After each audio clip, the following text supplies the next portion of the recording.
Hello, welcome back to our channel. Everything I create is purely speculative and based on personal opinions. If you find this video interesting and helpful, please support me with a like and leave a comment. Let's guess together how Randy will deal with his secret being exposed. Will Dani be shocked when she sees Randy standing beside Joey and Bill? Randy once believed he could live his whole life with two names and never let them collide. One name was clean, polished enough to sit across from Bill, sign contracts, and stand at parties in Fairmont Crest like a man worthy of being invited into the front room. The other name, Sammy, was the one he left behind in smoke-soaked nights at Joey's casino on betting slips, hard-to-trace accounts, and filthy cleanup jobs no one in that gated neighborhood ever wanted to mention. Haley was the first person who belonged to both worlds at once. The only one who whispered Sammy in his ear and then called him Randy in front of her husband, as if those two names had never carried the scent of guilt. She was the one who demanded that he stand on the border, half a lie and half ghost, invisible on every official document. And Randy agreed from the moment he saw the bruises on her face and knew very well they had not been caused by a stranger. Everything began when Haley told Bill that the man who attacked her called himself Sammy. Her voice trembled, her breathing broke at the right moments. And the details she gave were just believable enough to deceive a man who had spent his entire life hunting for cracks in other people's testimonies. Randy was in that house a few days later, standing far enough away from Bill not to be swallowed by the suffocating protective embrace he gave his wife, yet close enough to hear every word as Haley repeated that name like a curse. She said the name had slipped out in panic, that it was the only thing she could remember, while Randy knew Sammy was not random at all. It was the name he had used in messages to Haley when she first began playing her dangerous game, in late-night meetings after Fairmont Crest had gone to sleep. When security cameras pointed elsewhere and discreet back doors opened for people who wanted to disappear.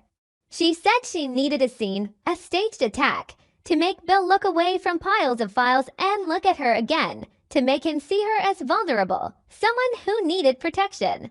She said all it would take was a shove, a carefully measured bruise, a story frightening enough, and everything would fall back into place. Randy believed her. He believed that if he stayed in the shadows and built an invisible attacker named Sammy, he could control it. But Haley always had more than one plan. When she slipped and mentioned Sammy in front of Bill, Randy could not tell whether it was an accident or deliberate. Part of him wanted to believe she simply misspoke. That fear and tension made her use his shadow name for the man she claimed haunted her. But another part of him, colder and more realistic, hissed that Haley had just planted a seed in her liar husband's mind. She knew Bill was the kind of man who could not tolerate gaps in information, and throwing a name at him, even a fictional one, was like tossing him a bone and locking the cage. He would gnaw at it until he found a shred of real flesh on it. Haley understood that, and Randy understood Haley. The only question left was what she wanted by dragging the name Sammy into the light. Bill heard that name for the first time in the emergency room, where white lights and machine sounds created the perfect setting for a half-true confession. He remembered every detail Haley described: heavy footsteps, the smell of alcohol, the way the man's hand clamped around her wrist. But it was the name Sammy that unsettled him. It did not sound random. It sounded chosen, smooth, memorable, almost too easy for a victim to repeat to the police. Bill was used to choreographed testimony.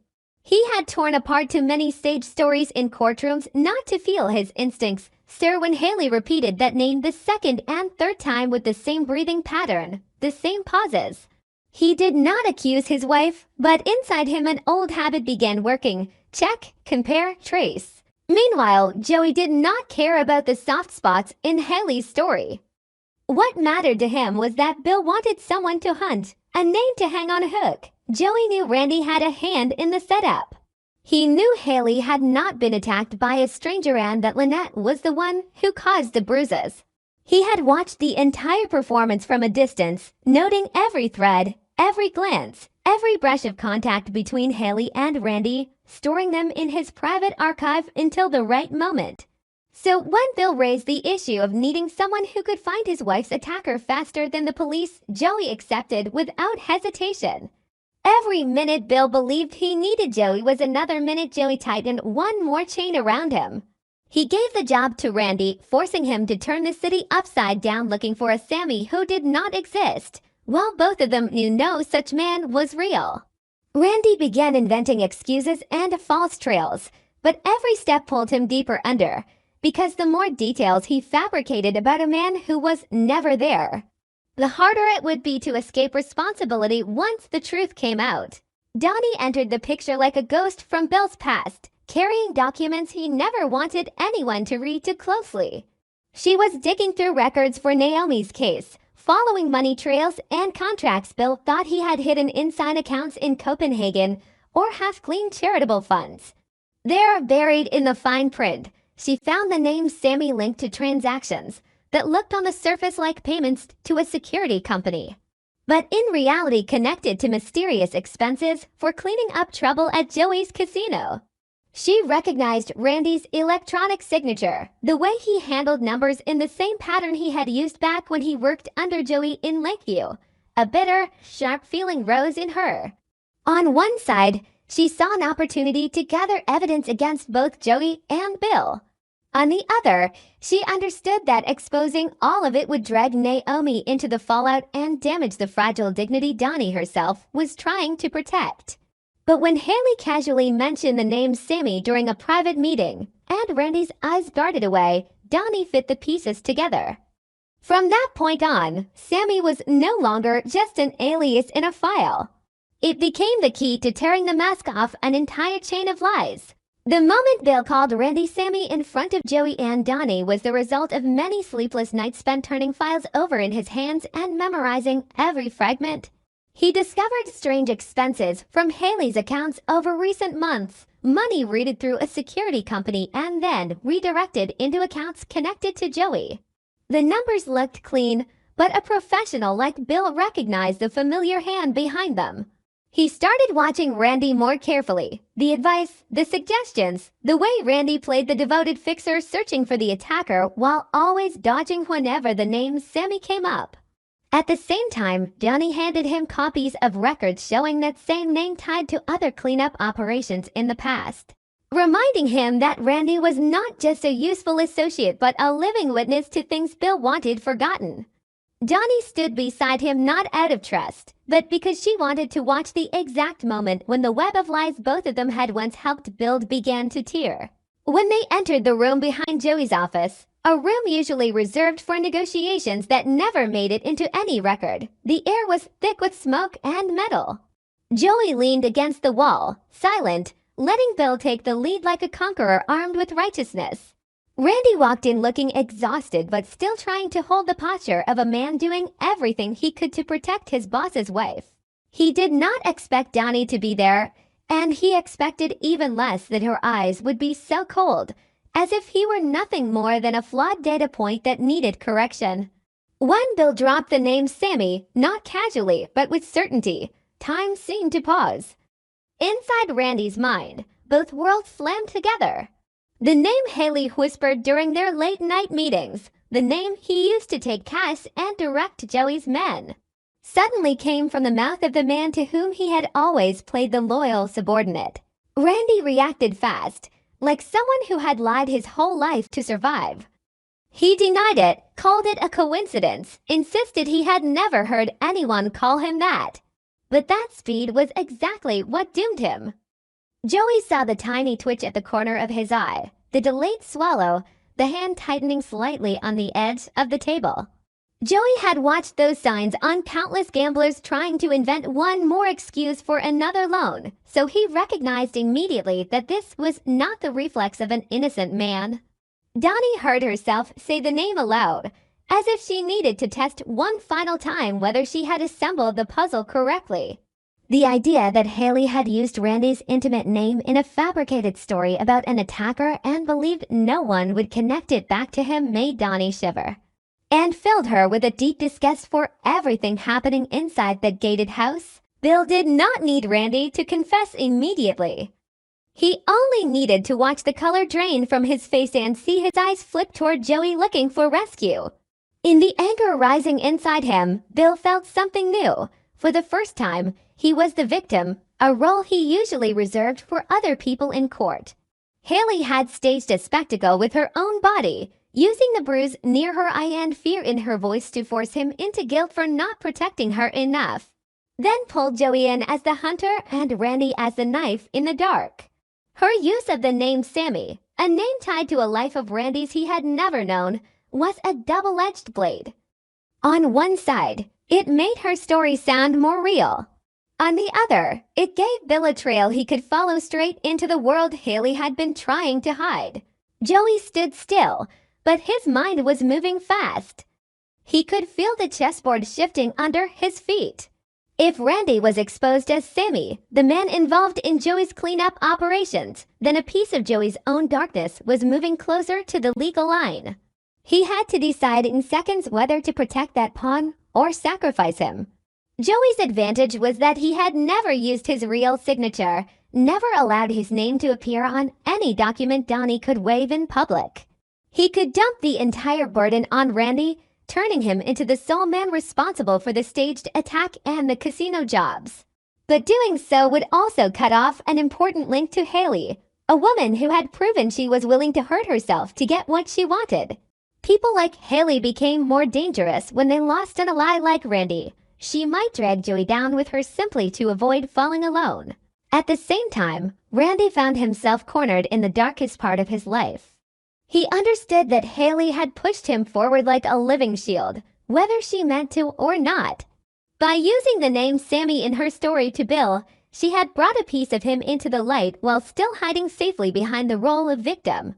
Now, with Bill staring at him like a husband betrayed not only by the fake attack, but perhaps by the possibility that his wife had shared more with Randy in those late nights than he ever knew.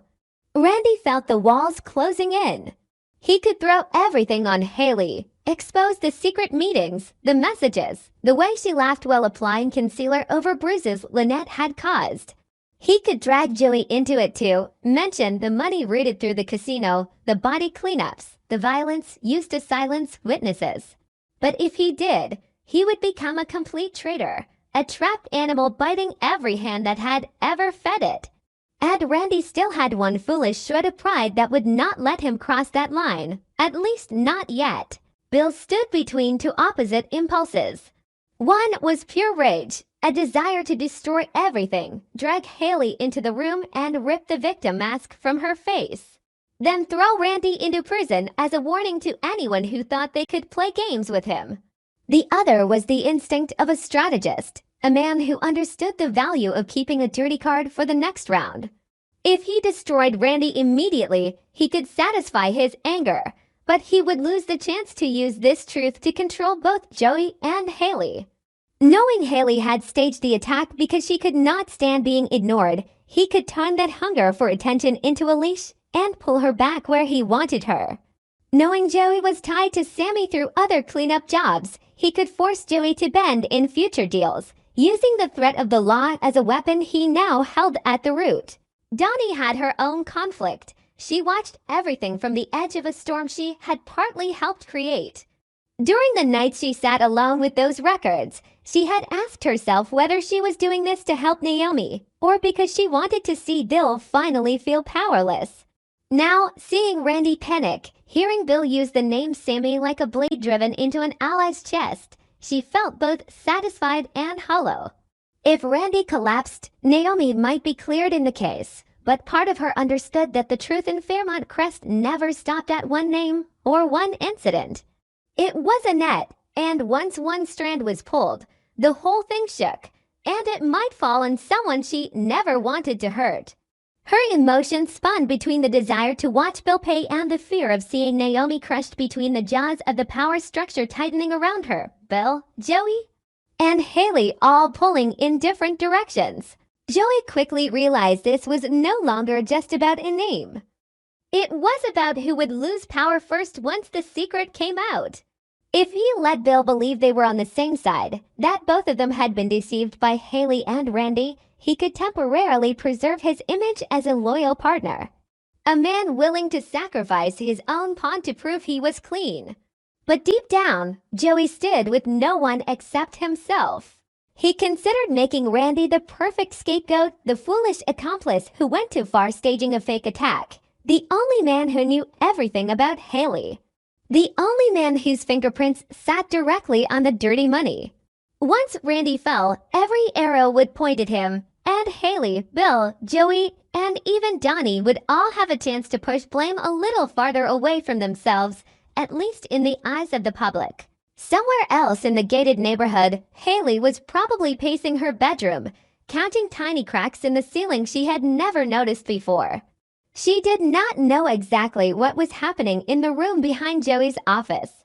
But the instincts of someone who had survived by reading faces all her life told her the pieces she had arranged so carefully were starting to slide out of place. She thought about the late-night meetings with Randy, the way he looked at her with a mix of desire and fear, the way she used that look to pull him into the plan. She thought about Bill, about the steel in his eyes when he promised to find the man who had dared lay a hand on his wife. She did not know if she was ruthless enough to throw Randy completely into the fire when cornered. But years beside powerful men had taught her that sometimes the only way to survive was to let someone else burn first. For Bill, everything held him at the edge between misunderstanding and betrayal.